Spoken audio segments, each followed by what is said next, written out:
Hi అండి, welcome back to our channel Mahamma vlogs. ఈరోజు మన వీడియోలో క్యాబేజ్ వేపుడు ఎలా చేసుకోవాలో చూపించబోతున్నాను.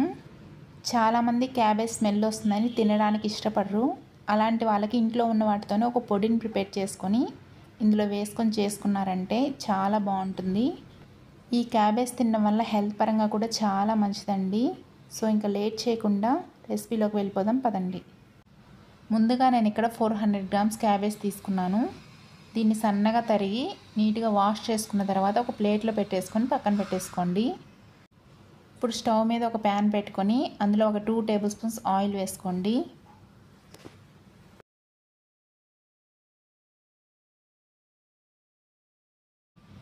ఆయిల్ కొంచెం హీట్ అయిన తర్వాత 1/2 టీ స్పూన్ ఆవాలు, 1/2 టీ స్పూన్ జీలకర్ర, ఒక 4 పచ్చిమిర్చి, ఒక చిన్న సైజు ఆనియన్ ఇలా సన్నగా కట్ చేసుకొని వేసుకోండి.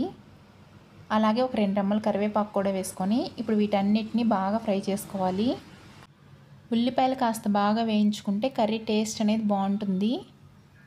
ఇలా మొత్తం వేయించుకున్న తర్వాత ముందుగా తరిగి పెట్టుకున్న క్యాబేజ్ కూడా ఇందులో వేసేసుకోండి.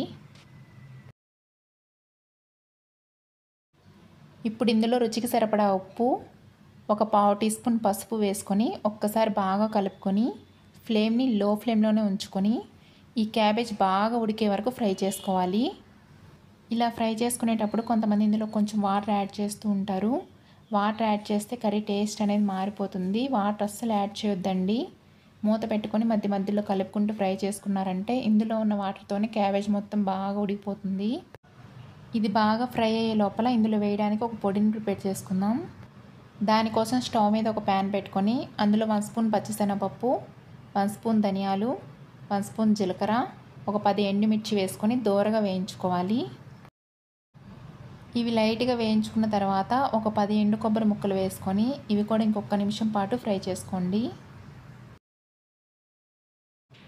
ఇలా అన్నీ వేయించుకున్న తర్వాత పూర్తిగా చల్లారనిచ్చి మిక్సీ జారుకు ట్రాన్స్ఫర్ చేసుకొని ఒక 10 వెల్లుల్లి వేస్తున్నాను. నేను ఇక్కడ పొట్టు తీయట్లేదండి, అలాగే వేసేసుకోవచ్చు. ఇప్పుడు వీటిని మరీ మెత్తగా కాకుండా కోర్స్గా గ్రైండ్ చేసుకోండి. ఇక్కడ వీడియోలో చూస్తున్న విధంగా కొంచెం పలుకులుగా ఉండే విధంగా గ్రైండ్ చేసుకోవాలి. ఇంకా మీ దగ్గర రోల్ ఉంటే దంచుకొని వేసుకుంటే ఇంకా బాగుంటుందండి. ఈలోపు క్యాబేజ్ కూడా బాగా ఫ్రై అయిపోయింది. క్యాబేజ్ ఇలా సాఫ్ట్గా అయిపోయిన తర్వాత మనం ఒక పొడిని ప్రిపేర్ చేసుకున్నాం కదా, దీనికి సరిపడా వేసుకొని మిగతాది ఫ్రిడ్జ్లో స్టోర్ చేసుకొని మీరు ఏ ఫ్రై చేసుకున్నా సరే అందులో వేసుకోవచ్చండి. చాలా బాగుంటుంది. ఈ కారం పొడిని వేసుకున్న తర్వాత ఇంకొక 2 నిమిషాల పాటు ఇలా కలుపుకుంటూ ఫ్రై చేసుకోండి. ఇలా మిక్స్ చేసుకుంటూ ఫ్రై చేసుకున్న తర్వాత స్టవ్ ఆఫ్ చేసుకొని ఫైనల్గా కొంచెం కొత్తిమీర వేసుకొని సర్వ్ చేసుకున్నారంటే టేస్టీ క్యాబేజ్ ఫ్రై అయితే రెడీ అయిపోయినట్లే. సో ఈ క్యాబేజ్ ఫ్రై రైస్లో సర్వ్ చేసుకున్న, రోటీలో సర్వ్ చేసుకున్న చాలా బాగుంటుంది. అలాగే రసం క్యాబేజ్ ఫ్రై కాంబినేషన్ కూడా చాలా బాగుంటుంది. ఇలా ఒకసారి ట్రై చేయండి. ట్రై చేసిన తర్వాత మీ ఇంట్లో వాళ్ళు ఇచ్చే ఫీడ్బ్యాక్ని నాకు కంపల్సరీగా షేర్ చేయండి.